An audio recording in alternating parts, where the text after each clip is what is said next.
నమస్కారం city news కి స్వాగతం. ముందుగా ముఖ్యాంశాలు.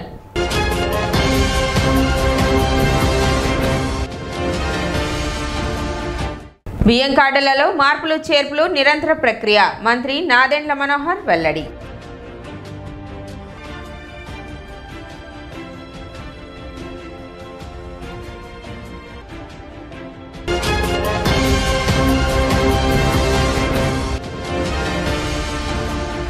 టీడీపీ కార్యాలయంలో నిర్వహించిన గ్రీవెన్స్ కార్యక్రమంలో 16 అర్జీలు.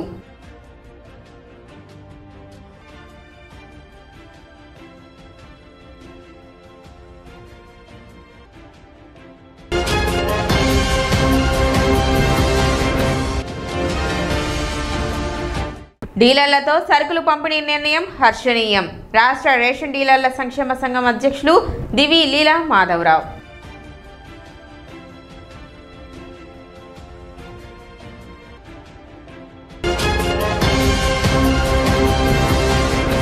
శ్రీ శివాజీ స్మారక సమితి తెనాలి మరియు హిందూ చైతన్య వేదిక సంయుక్త ఆధ్వర్యంలో సంస్కార భారతి ఆంధ్రప్రదేశ్ సమర్పించు జయహో శ్రీ ఛత్రపతి శివాజీ మహారాజ్ డిజిటల్ నాటక ప్రదర్శన నిర్వహించనున్నారు. 25వ తేదీ ఆదివారం సాయంత్రం 5 గంటలకు తెనాలి రామకృష్ణ కవి కళాక్షేత్రం నందు ఈ నాటక ప్రదర్శన నిర్వహిస్తున్నట్లు నిర్వాహకులు తెలిపారు. మే 1వ తేదీ నుండి ఛత్రపతి శివాజీ పట్టాభిషేక ఉత్సవాలు ఘనంగా నిర్వహించడం జరుగుతుందని, ఇందులో భాగంగా జూన్ 8వ తేదీ చేపట్టిన శోభాయాత్ర విజయవంతం అయ్యేందుకు చారిత్రక నాటకం జయహో ఛత్రపతి శివాజీ మహారాజును డిజిటల్ టెక్నాలజీతో ప్రదర్శిస్తున్నట్లు తెలిపారు. తెనాలి పరిసర ప్రాంత ప్రజలు ఈ నాటక ప్రదర్శనను జయప్రదం చేయాలని కోరారు.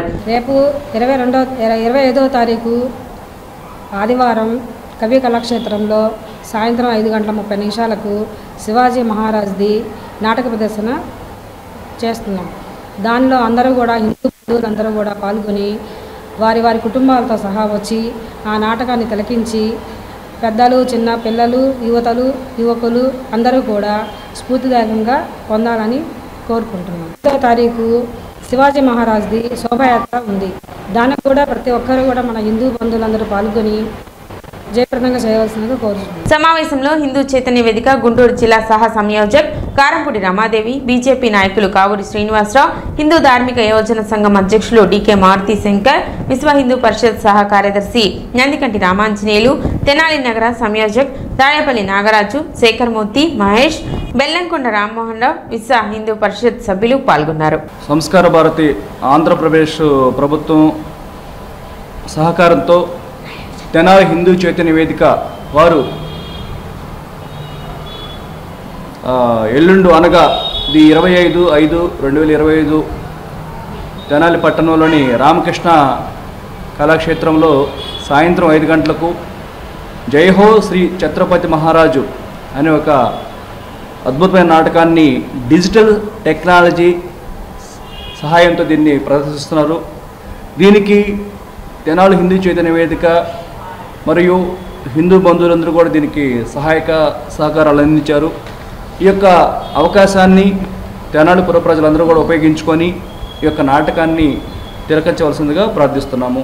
ఛత్రపతి శివాజీ మహారాజు యొక్క పట్టాభిషేకం వచ్చే నెల అనగా జూన్ 8వ తేదీన ఛత్రపతి శివాజీ మహారాజ్ పట్టాభిషేకం సందర్భంగా సాయంత్రం ఆ రోజు 4:30 మన తెనాలి పట్టణంలోని మార్కెట్ యార్డ్ నుంచి మన శివాజీ చౌక్ వరకు హిందూ బంధువుల ఆధ్వర్యంలో ర్యాలీ జరిగింది. హిందూ చైతన్య వేదిక ఆధ్వర్యంలో ఈ నెల 25వ తారీఖున రామకృష్ణ కళాక్షేత్రంలో జైహో ఛత్రపతి శివాజీ మహారాజ్ డిజిటల్ టెక్నాలజీతో నాటక ప్రదర్శన నిర్వహించబోతున్నారు. కనుక హిందూ బంధువులందరూ విచ్చేసి ఆ నాటక ప్రదర్శనను విజయవంతం చేయాలని కోరుకుంటున్నాం. అలాగే వచ్చే నెల 8వ తారీఖున శివాజీ మహారాజు పట్టాభిషేకం కారణంగా ఆ రోజు ర్యాలీ నిర్వహిస్తున్నాం. ఆ ర్యాలీని మన తెనాలి మార్కెట్ యార్డ్ నుంచి ర్యాలీగా వచ్చి శివాజీ చౌక్ వరకు మనం ఈ ర్యాలీ నిర్వహిస్తున్నాం. విఎస్ఆర్ అండ్ ఎన్వీఆర్ కళాశాల ప్రాంగణంలో జరుగుతున్న కేబీఎస్ అండ్ కేవైఆర్ క్రికెట్ టోర్నమెంట్ ఉత్సాహభరితంగా కొనసాగుతున్నాయి. కావేటి యలమందరావు మెమోరియల్ కావేటి వేణుగోపాల్ ఆధ్వర్యంలో గత 2 రోజులుగా జరుగుతున్న ఈ పోటీలలో శుక్రవారం KBs super Kings dominators KBs Guntur mirch KBs, king lines టీంలు తలపడగా డామినేటర్స్ మరియు గుంటూరు మిర్చ్ టీంలు విజయం సాధించాయి. ఉత్తమ ప్రతిభ కనపరిచిన డామినేటర్స్ టీం క్రీడాకారుడు పి రాజేష్ కు మ్యాన్ ఆఫ్ ది మ్యాచ్ అవార్డును ప్రముఖ న్యాయవాది తాడిబోయిన శ్రీనివాసరావు చేతుల మీదుగా అందజేశారు. విఎస్ఆర్ అండ్ ఎన్వీఆర్ కాలేజీలో గత 2 రోజుల నుండి కావేటి యలమందరావు గారి స్మారక క్రికెట్ టోర్నమెంట్స్ జరుగుతూ ఉన్నాయి. మరి ఈ యొక్క టోర్నమెంట్స్ నిర్వహణ అనేది ఆయన స్మరణను గుర్తు తెచ్చుకోవడానికి ఆయన కుమారుడైనటువంటి కావేటి యలమందరావు కావేటి వేణుగోపాల్, అదేవిధంగా కోల అశోక్ కుమార్ గారు, ఇంకా ఆయన అభిమానులంతా కూడా ఈ యొక్క టోర్నమెంట్స్ గత 10 సంవత్సరాల నుంచి నిర్వహించడం జరుగుతూ ఉంది. మరి ఈ యొక్క టోర్నమెంట్స్లో మరి ఈ రోజున సూపర్ కింగ్స్, డామినేటర్స్ అనేది 2 టీములు తలపడ్డాయి. వాటిల్లో డామినేటర్స్ అనేటువంటి యొక్క టీము గెలుపొందడం జరిగింది. అందులో ఉన్నటువంటి రాజేష్కి man of the match award ఇవ్వడం జరిగింది. కార్యక్రమంలో కమిటీ సభ్యులు పాల్గొన్నారు.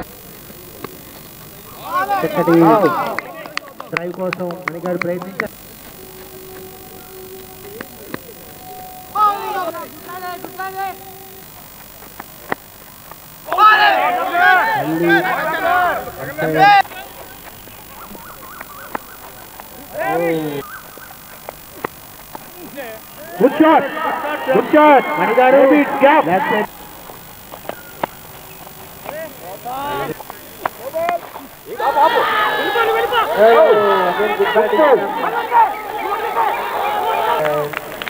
చక్కటి బ్యాటింగ్ మళ్ళీ బ్యాటింగ్ ప్రవేశన.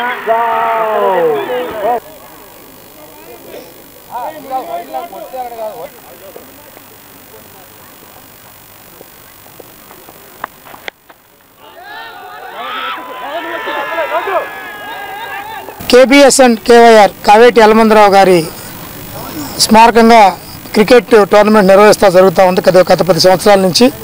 ఈరోజు 2వ మ్యాచ్ జరుగుతుంది. నిన్న జరిగిన మ్యాచ్లో మ్యాన్ ఆఫ్ ది సిరీస్గా పట్టు రాజేష్ గారు ఎన్నికవడం జరిగింది. వాళ్ళకి బహుమతి అందించడం కూడా జరిగింది. కృష్ణపల్లి సంఘంలో యూత్ని ఎంకరేజ్ చేయడానికి, క్రీడా పూర్తిని నింపడానికి ఈ టోర్నమెంట్ నిర్వహిస్తామని, త్వరలో రాష్ట్ర వ్యాప్తంగా కూడా మరిన్ని టీములు కూడా వచ్చేలా క్రీడా స్ఫూర్తిని పెంపొందిస్తున్నాం రాష్ట్ర కమిటీ ద్వారా కూడా. ఈ టీంని నిర్వహిస్తున్న కేబీఎస్ అండ్ కేవైఆర్ టీంకి, కావేటి వేణుగోపాల్కి, తెనాలి యూత్కి ఇచ్చేసిన టీములందరికీ కూడా శుభాభినందనలు తెలియపరుస్తాం. తెనాలికి చెందిన సీనియర్ న్యాయవాది మారవతు వెంకట సాంబశివరావును 11వ జిల్లా అదనపు కోర్టు అడిషనల్ పబ్లిక్ ప్రాసిక్యూటర్గా నియమిస్తూ తెనాలికి చెందిన సీనియర్ న్యాయవాది మారవతు వెంకట సాంబశివరావును 11వ జిల్లా అదనపు కోర్టు అడిషనల్ పబ్లిక్ ప్రాసిక్యూటర్గా నియమిస్తూ రాష్ట్ర ప్రభుత్వం ఉత్తర్వులు జారీ చేసింది. అందులో భాగంగా శుక్రవారం ఆయన తన పదవి బాధ్యతను స్వీకరించారు. ఈ సందర్భంగా బార్ అసోసియేషన్ సభ్యులు, పలువురు న్యాయవాదులు ఆయనకు అభినందనలు తెలిపారు. పురపాలక సంఘం కార్యాలయం నందు వేస్ట్ పిక్కర్లకు నమస్తే పథకం ప్రొఫైలింగ్ కార్యక్రమం నిర్వహించారు. పురపాలక సంఘం కార్యాలయంలో జరిగిన కార్యక్రమానికి municipal chairperson Tadiboyina Radhika, commissioner Bandi Seshanna హాజరై నమస్తే స్కీమ్ కి సంబంధించి వేస్ట్ పిక్కర్లు, హెయిర్ పిక్కర్లు, ఉల్లిపాయలకు పాత ఇనుము, ప్లాస్టిక్ డబ్బాలు సేకరణ, వారికి నమస్తే పథకం ప్రయోజనాలను వివరించారు. ఐడి కార్డులు, హెల్త్ కార్డులు, పీపీ కిట్స్, వారి పిల్లలకు 1వ తరగతి నుండి 10వ తరగతి వరకు ఫ్రీ మెట్రిక్ స్కాలర్షిప్ మరియు మొదలగు పథకాల ద్వారా వారి జీవితాలు మార్చుకోవడానికి అవకాశం ఉంటుందని అధికారులు తెలిపారు. అర్హులు ఈ అవకాశాన్ని సద్వినియోగం చేసుకోవాలని విజ్ఞప్తి చేశారు. స్వచ్ఛ భారత్ అనేటువంటి కార్యక్రమం ఏదైతే పెట్టారో, స్వచ్ఛాంధ్ర అనే కార్యక్రమం ఏదైతే పెట్టారో, అందులో భాగంగానే మిమ్మల్ని అందరినీ కూడా, అంటే సమాజంలో ఉన్నటువంటి ప్రతి వ్యక్తిని, ప్రతి వర్క్ చేసేటువంటి వాళ్ళందరూ గుర్తించాలని చెప్పేసి గమనించి ఈరోజు మిమ్మల్ని అందరినీ ఒక చోటికి చేర్చి మీ యొక్క ప్రస్తుతం ఉన్నటువంటి అన్ని పరిస్థితులను గమనిస్తూ మిమ్మల్ని కూడా అందరితో పాటుగా సమానంగా చేయాలని చెప్పేసి భారత ప్రభుత్వం, రాష్ట్ర ప్రభుత్వం వారు ఇచ్చినటువంటి ఆదేశాలకు అనుగుణంగా మిమ్మల్ని అందరినీ కూడా ఈరోజు ఇక్కడికి రప్పించి మీ గురించి తెలుసుకొని మీకు ఏ అవసరాలు ఉన్నాయనేటువంటి విషయాన్ని గమనించుకొని అవన్నీ కూడా ఆన్లైన్లో అప్డేట్ చేసి, అప్లోడ్ చేసి మీకు కొన్ని కార్యక్రమాలు చేయాలనేటువంటి కార్యక్రమమే నమస్తే ప్రోగ్రామ్. దీన్ని అబ్రివేషన్ రూపంలో నమస్తే అంటారు. నమస్తే యొక్క ఎక్స్టెన్షన్ అంటే నేషనల్ సహాయ కర్మచారి ఫైనాన్స్ కార్పొరేషన్ అనేది ఒక సంఘం ఇది. సో దీన్ని ఒక ఎన్జిఓ ద్వారా గవర్నమెంట్ డిపార్ట్మెంట్ రెండు కలిసి చేస్తాయి. దీంట్లో ఏం జరుగుతుంది ఏంటంటే కనుక ఫస్ట్ మీకు సంబంధించిన వివరాలు అందిస్తే కనుక మీకు సంబంధించిన వివరాలు, మీ పేరు, ఊరు, మీ ఆధారు, మీకు బ్యాంకు అకౌంట్ ఉండేది కానీ, మీ యొక్క రెసిడెన్స్ అడ్రస్, మీ ఫ్యామిలీ బ్యాక్గ్రౌండ్, ఇలాంటి సమాచారం కానీ అందిస్తే కనుక జరగబోయేటువంటి మేలు ఏంటంటే ఇంకా మీకేమన్నా ఆర్థికపరమైనటువంటి అవసరాలు ఏమైనా ఉన్నాయా, డబ్బులు ఏమైనా కావాలా, డబ్బులు ఏమైనా అవసరం అంటే లోన్ ఇప్పిస్తారు. సొంతంగా ఏదన్నా ఇంకా ఇంప్రూవ్ కావాలంటే ఇంకా, లేదా ఆరోగ్యం కావాలంటే ఇంకా హాస్పిటల్లో చూపిస్తారు ఇన్సూరెన్స్ ద్వారా. అలాగే మీ పిల్లలకు చదువులు కావాలి, గవర్నమెంట్ స్కూళ్ళకు కాకుండా ప్రైవేట్ స్కూల్స్ పోవాలి, ప్రభుత్వం కొంత భరిస్తుంది. ఇతరాతరంగా అవసరాలు ఉంటే ఇలాంటివన్నీ కూడా గమనించడానికే ఈ యొక్క నమస్తే కార్యక్రమం ద్వారా ఈ కార్యక్రమం చేస్తున్నాం. సమావేశంలో assistant commissioner Lakshmipathi, health officer Helen Nirmala, స్వచ్ఛంద కార్పొరేషన్ కోఆర్డినేటర్ అనిల్ కుమార్, ఆర్ఓగా Dalit Bahujan resource centre state coordinator Hemalatha, జిల్లా coordinator Nirmala, Rajani, postal bank RE Likhith, ward secretary Vineel, surveyors పాల్గొన్నారు. మీరు ఈరోజు మీ వృత్తికి వెళ్ళి ఉంటే కొంత ఆదాయం వచ్చేది, కుటుంబంలో కొంత వెసులుబాటుగా ఉండేది అని అనుకోవచ్చు. కానీ గుర్తింపు అనేది ఖచ్చితంగా ప్రతి మనిషికి అవసరం. గుర్తింపు అనేది ఉండాలి. మీ అందరికీ ఆధార్ కార్డ్, యావత్తు సమాజంలో ప్రతి ఒక్క సభ్యుడికి ఆధార్ కార్డు ఎంత ముఖ్యమో, చెత్త ఏరుకొని జీవనం కొనసాగిస్తున్నటువంటి వేస్ట్ పిక్కర్స్కి, హెయిర్ పిక్కర్స్కి, మీ అందరికీ కూడా ఈ నమస్తే స్కీమ్ కార్డ్ అనేది చాలా చాలా ఉపయోగపడుతుంది. ఈ స్కీమ్ బెనిఫిట్స్ మన అనిల్ కుమార్ గారు చెప్పారు. అలాగే ఇందాక నేను మీ అందరికీ తెలియజేశాను. మీరందరూ ఒక గ్రూప్గా ఫామ్ అయితే ట్రైసైకిల్స్ కూడా మీకు అందించబడతాయండి. గతంలో ఎడ్లలింగి కాలనీకి మన ఆర్గనైజేషన్ తరఫున ట్రైసైకిల్స్ అని గత 2 సంవత్సరాల క్రితం మనం అందించాం. పొందిన వారికి, పొందని వారికి మీ ఆదాయంలో ఉన్న వ్యత్యాసాలని మేము చాలా దగ్గర నుంచి చూసాం. మీ అందరూ కూడా ఈ స్కీము, ఈ కార్డుకి కావాల్సినటువంటి సర్వేయర్స్ మీ దగ్గరకు వచ్చిన వాళ్ళకి డీటెయిల్స్ ఇవ్వడంలో చాలా సంపూర్ణంగా వ్యవహరించండి. ఈ యొక్క నమస్తే స్కీమ్ అనేది మన రాష్ట్రంలో స్వచ్ఛంద కార్పొరేషన్ ద్వారా అమలు చేయడం జరుగుతుంది. ఓకేనా? సో ఈ యొక్క నమస్తే స్కీమ్కి ఎవరెవరు అర్హులు అనేది ఆల్రెడీ చెప్పుకున్నాను. సో మొట్టమొదటిగా ఈ యొక్క చెత్త సేకరణ ఎవరైతే చేస్తున్నారో వాళ్ళు, అండ్ రెండవదిగా చిట్టంటికి వ్యాపారం ఎవరైతే కొనసాగుతున్నారో వాళ్ళు అర్హులుగా ఉంటారు. ఓకేనా? సో మొట్టమొదటిగా ఎవరెవరైతే ఈ యొక్క వృత్తిలో కొనసాగుతారో వాళ్ళకి కేంద్ర ప్రభుత్వం ద్వారా ఉచితంగా పీపీ కిట్స్ అనేది అందజేయడం జరుగుతుంది. సో ఈ పీపీ కిట్స్లో ఏంటంటే ఫుల్ బాడీ సూట్, ఇప్పుడు మన మున్సిపల్ సిబ్బంది ఎట్లయితే సూట్స్ పైన కోట్ లాంటిది ఎట్లయితే ధరిస్తున్నారో అటువంటి కోట్ కానీ, ఈవెన్ పని ప్రదేశాల్లో మీరు వేరు వేరే ప్రదేశాలకు వెళ్తూ ఉంటారు కాబట్టి అక్కడ గాజు పెంకులు లేకపోతే మిగతా వ్యర్థాలను కూడా దృష్టిలో ఉంచుకొని మీకు ఈవెన్ గంబూట్స్ కూడా ఇవ్వడం జరుగుతుంది. గంబూట్స్తో పాటు మీకు 6 జతల, వారంలో 6 రోజులు మీరు ఈ వృత్తిలో కొనసాగుతుంటారు కాబట్టి సో 6 జతల హ్యాండ్ గ్లౌజెస్ కూడా మీకు ఇవ్వడం జరుగుతుంది. రేషన్ సరుకులను పూర్వ పద్ధతిలో డీలర్ల ద్వారా పంపిణీ చేయాలని రాష్ట్ర ప్రభుత్వం నిర్ణయం తీసుకోవడం హర్షణీయమని రేషన్ డీలర్ల సంఘం రాష్ట్ర అధ్యక్షులు దివి లీలా మాధవరావు అన్నారు. గత 5 సంవత్సరాల వైసీపీ పాలనలో డీలర్ల ఉనికి కోల్పోయేటట్లు ఆహార భద్రతా చట్టానికి విరుద్ధంగా వైఎస్ జగన్ ఎండియు వ్యవస్థను తీసుకువచ్చారని, దీనిని రద్దుపరచాలని గతంలో ఇప్పటి ముఖ్యమంత్రి చంద్రబాబు నాయుడిని అనేకసార్లు కలిసినట్లు చెప్పారు. ఈ అంశాన్ని కూటమి అజెండాలో పొందుపరచడం జరిగిందని, దానిలో భాగంగానే ఎండియు వ్యవస్థను రద్దుపరిచి తిరిగి రేషన్ డీలర్ల ద్వారానే సరుకులు పంపిణీ చేయాలని కూటమి ప్రభుత్వం నిర్ణయం చేయడం సంతోషంగా ఉందన్నారు. దేశానికి 1947లో స్వాతంత్ర్యం వస్తే 2025 మే 20వ తేదీన రేషన్ డీలర్లకు స్వతంత్రం వచ్చినట్లు చెప్పారు. కూటమి ప్రభుత్వం తీసుకున్న నిర్ణయం డీలర్ల అందరికీ పునర్జన్మ అని లీలా మాధవరావు అన్నారు. వైసీపీ ప్రభుత్వంలో ఉన్నటువంటి జగన్మోహన్ రెడ్డి కూడా ఈ యొక్క పీడిఎస్ వ్యవస్థను ఏ విధంగా రేషన్ మాఫియాకు అనుకూలంగా మార్చాలనే దురుద్దేశంతో మాకు సమాంతరంగా ఎండిఓ వ్యవస్థను ప్రవేశపెట్టారు. ఆహార భద్రతా చట్ట ప్రకారం వ్యవస్థ ప్రవేశపెడితే చట్టానికి విరుద్ధం. దాని మీద నేను 4-5 సంవత్సరాల నుంచి మన గౌరవ ప్రస్తుత ముఖ్యమంత్రి నారా చంద్రబాబు నాయుడు గారికి 4 ఏళ్ల క్రితమే కలవటం, అప్పటి నుంచి ఇప్పటి వరకే లోకేష్ గారిని కానీ, పవన్ కళ్యాణ్ గారిని, పురంధేశ్వర్ గారిని కానీ, నాదెళ్ల మనోహర్ గారిని కానీ కలిసి మా యొక్క సమస్య ఆహార భద్రతా చట్టానికి విరుద్ధంగా పంపిణీ జరుగుతుంది కాబట్టి ఆ వ్యవస్థను రద్దు చేసి రేషన్ డీలర్ల ద్వారా పంపిణీ చేయాలని చెప్పి మేము కోరిన మీదట ఉమ్మడి కూటమి మేనిఫెస్టోలో ఈ యొక్క రేషన్ డీలర్లకు అనుకూలంగా పెట్టడం జరిగింది. దానిలో భాగంగానే మే నెల 20వ తేదీన ఈ యొక్క ఎండి వ్యవస్థను రద్దు చేస్తూ తిరిగి రేషన్ డీలర్ల ద్వారానే పంపిణీ చేయాలనేటువంటి ఉత్తర్వులు ఇవ్వడం జరిగింది. చాలా ఆనందం మాకు. ఎందుకంటే దేశానికి 1947లో స్వతంత్రం వస్తే రేషన్ డీలర్లకి మే 20వ తేదీన 2025లో స్వతంత్రం వచ్చేటట్టు అయింది. డీలర్లందరికీ పునర్జన్మ ఇది. అంతేకాదు కార్డుదారులకి ఇంకా అనేక రకాలుగా వస్తువులు ఇవ్వాలని కూడా గౌరవ మన నాదెళ్ల మనోహర్ గారు నిన్న కమిటీ మీటింగ్లో మాకు చెప్పడం జరిగింది. ఖచ్చితంగా ఈ వ్యవస్థను బలోపేతం చేసి డీలర్లందరికీ న్యాయం చేసే బాధ్యత ప్లస్ ప్రజలకు మంచి చేసే కార్యక్రమం చేయబోతున్నారు. ఇది చాలా సంతోషించదగ్గ విషయం. జగన్మోహన్ రెడ్డి సొంత ప్రయోజనాల కోసం ఈ రోజున ఎండి వ్యవస్థను గతంలో తీసుకొచ్చారు. దానికి చరమగీతం పాడటం అనేది మా డీలర్లందరికీ కూడా ఎంతో ఆనందంగా ఉంది. అంతేకాకుండా ఈ రోజున ప్రజా పంపిణీ వ్యవస్థ అనేది ప్రజలకు అందుబాటులో ఉండి సక్రమంగా పంపిణీ జరిగేటటువంటి వ్యవస్థలు ఇదొకటి.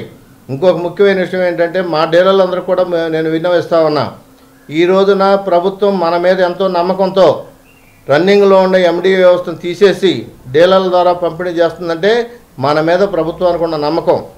ఆ నమ్మకానికి అనుగుణంగా డీలర్లందరూ కూడా టైం అనేది చూసుకోకుండా ఎంత టైం అయినా సరే వెచ్చించి కార్డుదారులు లైన్లో లేకుండా ఖచ్చితంగా వాళ్ళకి అందుబాటులో ఉండి ఎటువంటి పరిస్థితుల్లో వాళ్ళకి ఇబ్బంది లేకుండా సరుకులు పంపిణీ చేయాలి. అంతేకాకుండా సరైన తూకంతో ఇవ్వాలి. ప్రభుత్వం నిర్దేశించిన రేట్లకు మాత్రం ఇవ్వాలి. అదనంగా మాత్రం డబ్బులు తీసుకునే పరిస్థితి చేయొద్దని చెప్పి నేను డీలర్కి తెలియజేస్తా ఉన్నా. గ్రీవెన్స్ ముఖ్య ఉద్దేశం ప్రజలకు ప్రభుత్వం నుండి కావాల్సిన అభివృద్ధి సంక్షేమ కార్యక్రమాలు అందించడమే అని టీడీపీ నేతలు అన్నారు. రాష్ట్ర పార్టీ ఆదేశాలతో తెనాలి టీడీపీ ఇన్ఛార్జి శాసనమండలి సభ్యులు ఆలపాటి రాజేంద్ర ప్రసాద్ సూచనలతో శుక్రవారం తెనాలి టీడీపీ కార్యాలయంలో గ్రీవెన్స్ నిర్వహించి ప్రజల నుండి పలు అర్జీలు స్వీకరించి త్వరితగతిన సమస్యల పరిష్కారం జరుగుతుందని తెలిపారు. తెనాలి పట్టణం మండలం కొల్లిపురం మండలం నుండి వచ్చినటువంటి అర్జీలు స్వీకరించడం జరిగింది. ప్రధానంగా రెవెన్యూకి సంబంధించింది ఈరోజు కొన్ని పోలీస్ డిపార్ట్మెంట్ సంబంధించిన అర్జీలు రావడం జరిగింది. సివిల్ సప్లైకి సంబంధించి హౌస్ మ్యాపింగ్ చేసినప్పుడు రేషన్ కార్డులో ఆ కుటుంబంలో ఉండవలసిన కుటుంబ సభ్యులు కాకుండా ఎక్కడో ఉన్నటువంటి వ్యక్తి కూడా ఆ కార్డులో నమోదైతే గత ప్రభుత్వంలో జరిగినటువంటి తప్పిదాలు 3 సంవత్సరాల నుండి తిరుగుతున్న నేటికి కూడా వాటి పరిష్కారం కానీ సమస్యలు కానీ మిగిలిపోయినాయి అనేది ప్రజలు ఇబ్బంది పడుతున్నటువంటి అర్జీలు. ఇంకొకటి దీని గురించి తహసీల్దార్ గారిని ఫోన్ చేస్తే డిప్యూటీ తహసీల్దార్ గారు సమాధానం చెప్పడం జరిగింది. వాటి ఆ లింక్ ఏదో రాలేదండి, వస్తే దాన్ని త్వరితగతిన పూర్తి చేస్తాననే సమాధానం చెప్పారు. వాటిని ఆర్డీఓ గారితో ఆల్పాటి రామప్రసాద్ గారి చేత మాట్లాడించి అవసరమైతే సివిల్ సప్లైస్ మినిస్టర్ గారు ఉన్నారు ఇక్కడ మనకు గౌరవ తెనాలి శాసనసభ్యులు మనోహర్ గారి దృష్టికి తీసుకెళ్లి వీటిని పరిష్కరిస్తామని చెప్పేసి సందర్భంగా తెలియజేస్తాను. కార్యక్రమంలో టీడీపీ నాయకులు కార్యకర్తలు పాల్గొన్నారు. ఇతనికి 79% అంగవైకల్యం ఉంది. 2 కాళ్ళు కూడా పూర్తిగా పనిచేయవు. మీరు చేయాలి. దీన్ని మళ్ళీ ప్రత్యేక కలెక్టర్ గారి దృష్టికి తీసుకెళ్లి త్వరితగతిన వచ్చడానికి ప్రయత్నం చేస్తాం. ఎందుకంటే 1000 చదరపు అడుగులు దాడితే తప్పితే పెన్షన్ తీయడానికి ఎటువంటి ఇది లేదు. సొంత ఇల్లు ఉన్నా కానీ 1000 చదరపు అడుగులు దాడితే వాళ్ళు కేవలం 1 సెంటు స్థలంలోనే చిన్న ఏదో పూర్వీకుల నుండి వచ్చిన ఇల్లు, అతను కనీసం ఏది ఉపాధి చేసుకోవడానికి కూడా అవకాశం లేకుండా ఉన్నటువంటి వ్యక్తిది చాలా బాధాకరం. గత ప్రభుత్వం చేసిన తప్పు. ఈ ప్రభుత్వంలో ఇంకా పెన్షన్స్ కొత్త పెన్షన్స్ ఈ విధానం రాలేదు కాబట్టి రేపు వచ్చే పెన్షన్లు వీటిని పెద్దలతో మాట్లాడి దీనికి వచ్చేలా ప్రయత్నం చేస్తామని చెప్పేసి హామీ ఇస్తా ఉన్నాం. ప్రభుత్వం 2022లో నిలుపుదల చేయడం జరిగింది. చాలా దుర్మార్గం. కనీసం వెరిఫై కూడా చేయకుండా డిసెంబర్ వరకు వచ్చింది. తర్వాత ఆఫీసర్ ఎక్కువగా పోలీస్ స్టేషన్ కేసులు, అట్లాగే ఇందాక రేషన్ తప్పిదాలు, ఆ కార్డులో తప్పిదాలు, ఇటువంటివన్నీ కూడా. రెండోది గవర్నమెంట్ మరి సంవత్సరం అవుతున్నా కూడా ప్రైవేటు మున్సిపాలిటీలో కానివ్వండి, గవర్నమెంట్ హాస్పిటల్స్లో కానివ్వండి, ఈ ప్రైవేటు మనం కల్పించుకొని వేసిన పోస్టులన్నీ కూడా అంతకుముందు ప్రభుత్వంలో ఎవరినైతే వేసారో వాళ్లే కొనసాగటం జరుగుతూ ఉంది. ఇక్కడ పార్టీ కార్యకర్తలు ఎంతోమంది వాళ్ళందరూ కూడా వాళ్ళు అర్జీలు వాళ్ళు కూడా తీసుకొచ్చి మా సంగతి చూడండి. కొత్తగా బియ్యం కార్డుల కోసం అలాగే పాత వాటిలో మార్పులు చేర్పుల కోసం ఎప్పుడైనా దరఖాస్తు చేసుకోవచ్చునని అది నిరంతరం జరిగే కార్యక్రమమని పౌర సరఫరాల శాఖ మంత్రి నాదెండ్ల మనోహర్ తెలిపారు. గురువారం నాటికి 5,48,176 దరఖాస్తులు వచ్చాయని వాటిలో మార్పుల కోసం 4,09,000 దరఖాస్తులు అందగా కొత్త కార్డుల కోసం వచ్చినవి 60,000 అని వివరించారు. కొత్త దరఖాస్తులను 21 రోజుల్లో పరిశీలించి అర్హులైన వారికి జూన్లో QR కోడ్తో కూడిన స్మార్ట్ కార్డులు ఇస్తామన్నారు. వైఎస్ఆర్ కాంగ్రెస్ పార్టీ ప్రభుత్వ హయాంలో బియ్యం కార్డుల సమాచారం అంతా గ్రామ వార్డు సచివాలయాలతో అనుసంధానించడంతో సమస్యలు ఎదురయ్యాయని వాటిని ఎప్పటికప్పుడు పరిష్కరిస్తున్నామని చెప్పారు. వివాహమైన వారు బియ్యం కార్డులో పేరు చేర్చుకోవాలంటే వివాహ పత్రిక, ఫోటోలు, సర్టిఫికెట్లు అవసరం లేదని వాటిని అడగొద్దని గ్రామ వార్డు సచివాలయ సిబ్బందికి స్పష్టం చేశారు. వయసుతో సంబంధం లేకుండా ఎవరైనా దరఖాస్తు చేసుకునే వీలు కల్పించామని తెలిపారు. వివిధ రాష్ట్రాల్లో ఉద్యోగాలు చేస్తున్న వారు, విదేశాల్లో ఉంటున్న వారు కార్డుల నుండి తమ పేరు తొలగించుకునేందుకు అవకాశం ఇచ్చామని, కుటుంబంలో ఎవరైనా చనిపోయి ఉంటే వారి పేరును తొలగించవచ్చునని, హిజ్రాలకు బియ్యం కార్డులు ఇస్తామని వారు కూడా దరఖాస్తు చేసుకోవచ్చునని తెలిపారు. మాకు ప్రభుత్వ ఆదేశాల మేరకు మాకు 21 రోజుల సమయం ఉంటుంది. ఒక అప్లికేషన్ తీసుకున్న తర్వాత 21 రోజుల్లో అప్లికేషన్ స్వీకరించిన తర్వాత తప్పకుండా మేము పరిష్కారం చేస్తాం. అర్హత ఉన్న వాళ్ళకి ఇమీడియట్గా ఇచ్చేస్తాం. అర్హత లేని వారికి ఈ కారణాల వల్ల మేము ఇవ్వలేకపోతున్నాం అని చెప్తాం. గ్రామ సచివాలయం, వార్డు సచివాలయం నుంచి వస్తారు, ఎగ్జామిన్ చేస్తారు, ఫీల్డ్ లెవెల్ విజిట్ చేస్తాం. ఆ పొరపాట్లు లేకుండా చూడడానికి వివిధ శాఖలు దీంట్లో క్షేత్రస్థాయిలో బాగా అప్రమత్తమై పనిచేస్తూ ఉన్నాయి. 4,24,59,128 మందికి ఉచితంగా మేము రైస్ కార్డ్స్ మేమే జారీ చేస్తాం జూన్ మాసంలో. ఆ ఇన్ఫర్మేషన్ పూర్తిగా మా దగ్గర ఉంది. దాంట్లో ఎక్కడ లోపం లేదు. కొత్తగా ఎవరైతే అప్లై చేసుకుంటున్నారో ఈ మార్పులు చేర్పుల కోసం మీరెవ్వరు కూడా ఆందోళన చెందొద్దు. కొంచెం సమయం ఇవ్వండి, టెక్నికల్ ఇష్యూస్ కొంచెం రిజాల్వ్ చేసుకుంటాం. ఏ రోజుకి ఆ రోజు మేము మార్పులు తీసుకొస్తున్నాం. ఎందుకంటే కొన్ని సమస్యలు క్షేత్రస్థాయి నుంచి వస్తున్న సమాచారాన్ని బేస్ చేసుకుని ఒక మార్పు తెస్తున్నాం. ప్రభుత్వం ఎప్పుడు కూడా సామాన్యుడికి అందుబాటులో ఉండే విధంగా టెక్నాలజీని ఉపయోగించుకుని మరొకసారి మీరు ఇబ్బంది కలగకుండా ఉండడానికి కోసం ఈ సమాచారం మొత్తం డేటాబేస్లో క్రోడీకరించుకుని వన్స్ అండ్ ఫర్ ఆల్ మీకు ఈ రైస్ కార్డ్ అనేది పర్మనెంట్గా ఉండేటట్టు ఒక ప్రయత్నం చేస్తున్నాం. ఈ స్మార్ట్ రైస్ కార్డ్ అనేది దానికోసమే ప్రయత్నం. QR కోడ్ పెట్టాం దాంట్లో. భవిష్యత్తులో మీరు ఎక్కడ కూడా వెళ్ళవసరం లేదు మార్పులు చేర్పుల కోసం. ఆటోమేటిక్గా మీరు రేషన్ తీసుకున్నప్పుడే మీకు అప్గ్రేడేషన్ జరిగిపోతూ ఉంటుంది.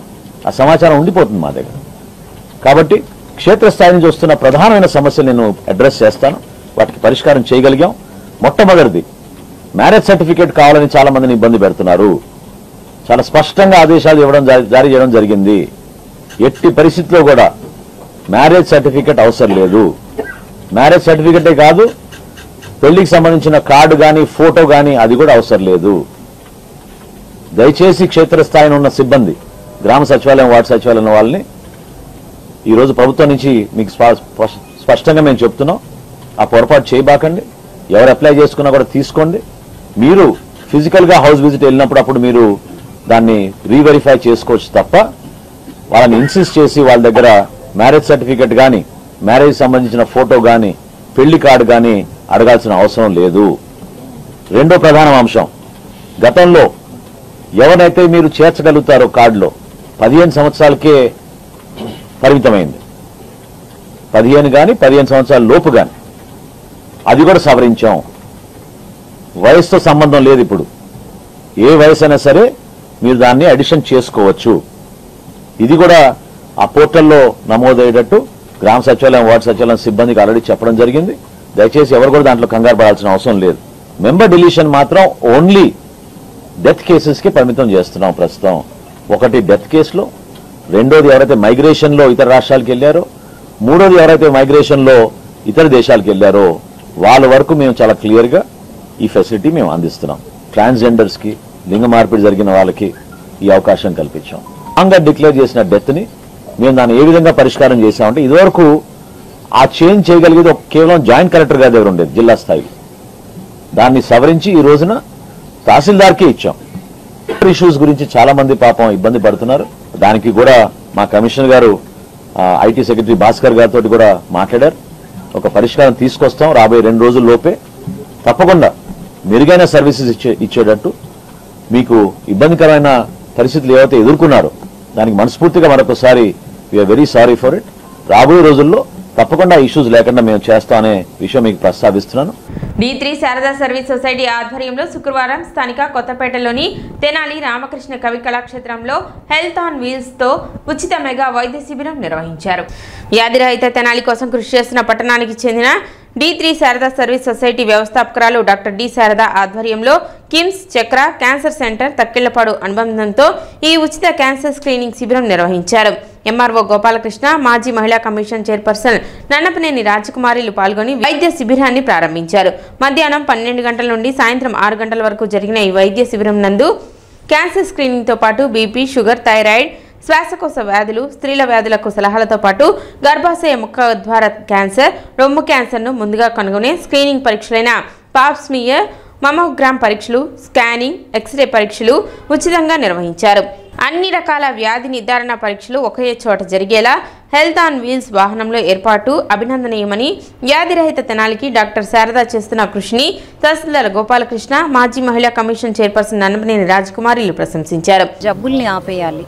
దీన్ని ఎలా మేము ప్రివెంటివ్ కేర్ అని అంటాం, మా భాషలో ప్రోయాక్టివ్గా వర్క్ చేయాలి అని కూడా అంటాం. ఎందుకంటే రాబోయే జబ్బుల్ని ఎలా గుర్తెరగగలము అనేది స్క్రీనింగ్ పద్ధతుల ద్వారా ఒక వైద్య విద్య అభ్యసించిన వారికి తెలుస్తుంది. అలా మన ప్రాంతంలో దాదాపు మనం 90,000 మంది దాకా ఇప్పటికి స్క్రీనింగ్ చేస్తున్నాము. దాంట్లో మన డేటా తీసుకున్నదైతే దాదాపు 40-50 కేసులు క్యాన్సర్స్ని డయాగ్నైజ్ చేశాము ఈ గత 5 ఏళ్లలో. అలాగే మిగతా వ్యాధులు NCDs అంటాము, అవి కూడా ఉన్నా సరే, అంటే డయాబెటీస్ కానీ, హైపర్ టెన్షను, థైరాయిడ్ ఉన్నా తదుపరి వాళ్ళకి ఏమేమి వస్తాయి అనేది కూడా ముందుగానే గమనించి ఇది మీకు రాబోతుంది, ఈ జాగ్రత్త తీసుకోండి అని చెప్పడం కూడా జరిగింది. ఇప్పుడు నేను గమనించింది ఏంటంటే, మనం ఎంత కృషి చేసినా సరే ఈ క్యాంప్స్ ద్వారా కొంతవరకే లాభం ఉంటుంది. అలాగే ఈ క్యాన్సర్ నివారణ పరీక్షలు చేయించుకోమని పబ్లిక్లో అడుగుతూ ఉంటే ఎవరు వచ్చేవాళ్ళు కూడా తక్కువయ్యారు. ఎందుకు ఇలా అంటే అవగాహన లేకపోవటం, హెల్త్ లిటరసీ అనేది మన కంట్రీలో తక్కువగా ఉండటం, కొంత భయం, వెళితే ఏం చెప్తారు అనే భయం. దీనికి మంచి కౌన్సిలింగ్ కావాలి. అలాగే డాక్టర్కి పేషెంట్కి మధ్య కూడా మంచి సంబంధాలు, ప్రేమ, ఆప్యాయత ఉన్నప్పుడు ఈ పరీక్షలు చేయించుకోవటానికి వారు వెనక్కి తగ్గట్లేదు. అందుకని ఇవన్నీ కూడా, ఈ బ్యారియర్స్ అన్నీ కూడా క్రాస్ అవ్వాలనే ఉద్దేశంతో హెల్త్ ఆన్ వీల్స్ అనేది ఈ మధ్య మనం పోయిన నెలలో మన సబ్ కలెక్టర్ గారి ఆధ్వర్యంలో స్టార్ట్ చేయడం జరిగింది. అది మీ డోర్ లెవెల్కి, ప్రతి గడప గడపకి, ఇంటింటికి ఎక్కడైతే స్త్రీమూర్తి ఉన్నారో వారి దగ్గరికి వచ్చి వారికి అవసరమైన టెస్టులన్నీ చేయటమే కాకుండా లోపల మేము గమనించిన వాటిని మన గవర్నమెంట్ హెల్త్ రీసోర్సెస్ ఏవైతే ఉన్నాయో వాటికి కనెక్ట్ చేసే ఉద్దేశంగా దీన్ని ఆరంభించడం జరిగింది. మన ప్రయాణంలో మేము కూడా మీకు తోడున్నాము అని అంటూ కిమ్స్ చక్ర హాస్పిటల్స్ కానీ, ఇక్కడ తక్కిళ్ళపాడులో చాలా పెద్ద క్యాన్సర్ హాస్పిటల్ స్టార్ట్ చేశారండి. వారు ఇవాళ వారి బస్సు ఈ కిమ్స్ హైదరాబాద్ నుంచి వచ్చింది. ఆ బస్సులోనే మనకు అన్ని ఫెసిలిటీస్, ఈవెన్ మ్యామోగ్రామ్ తోటి సహా ఉన్నాయండి. కార్యక్రమంలో కిమ్స్ చక్ర క్యాన్సర్ సెంటర్ వైద్యులు, సిబ్బంది పాల్గొన్నారు.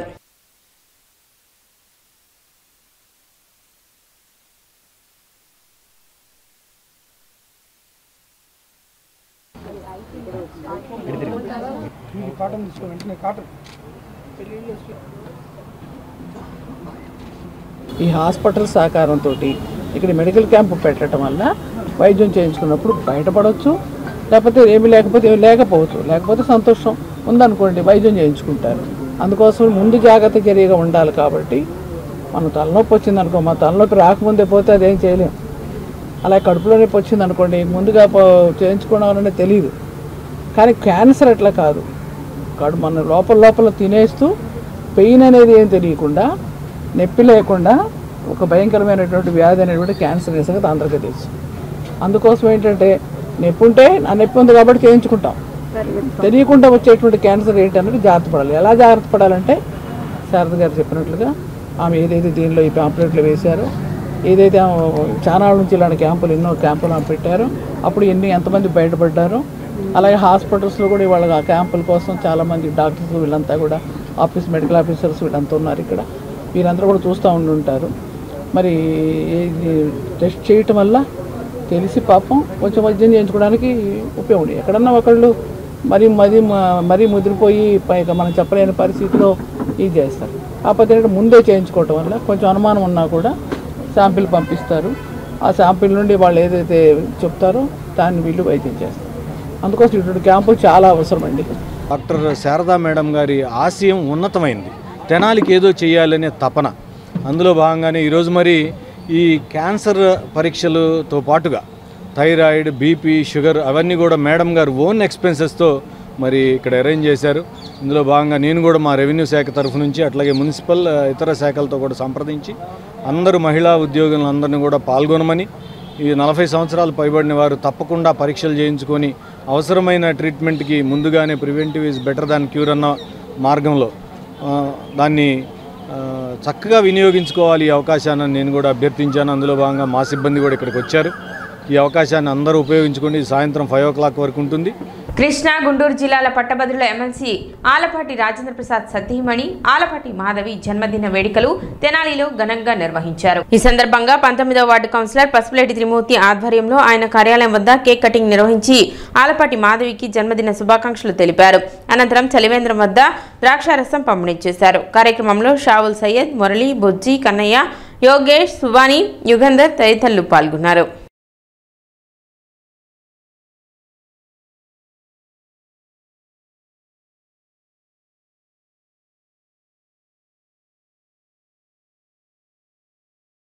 మాజీ మంత్రివర్యులు శ్రీ ఆలపాటి రాజేంద్ర ప్రసాద్ గారి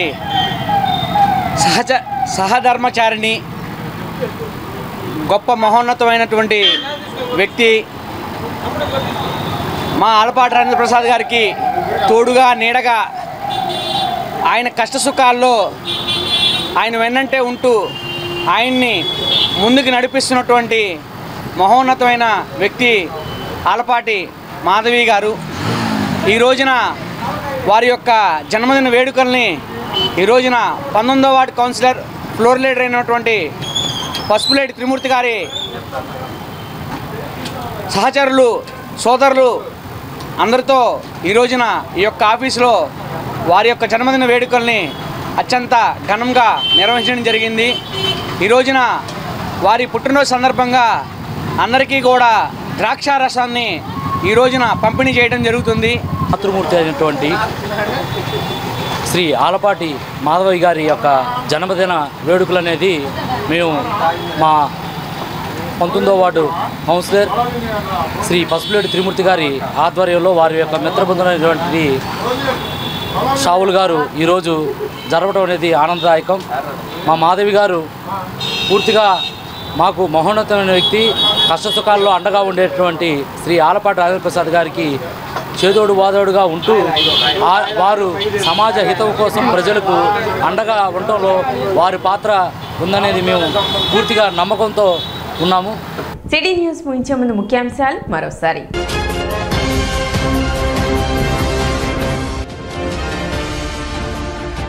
బియ్యం కార్డులలో మార్పులు చేర్పులు నిరంతర ప్రక్రియ, మంత్రి నాదెండ్ల మనోహర్ వెల్లడి.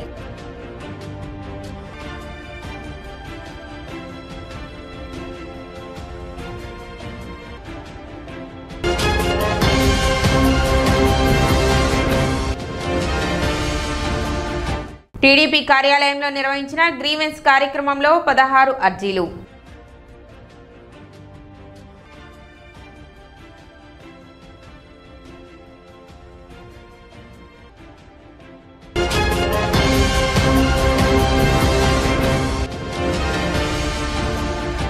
డీలర్లతో సరుకులు పంపిణీ నిర్ణయం హర్షణీయం. రాష్ట్ర రేషన్ డీలర్ల సంక్షేమ సంఘం అధ్యక్షులు దివి లీలా మాధవరావు.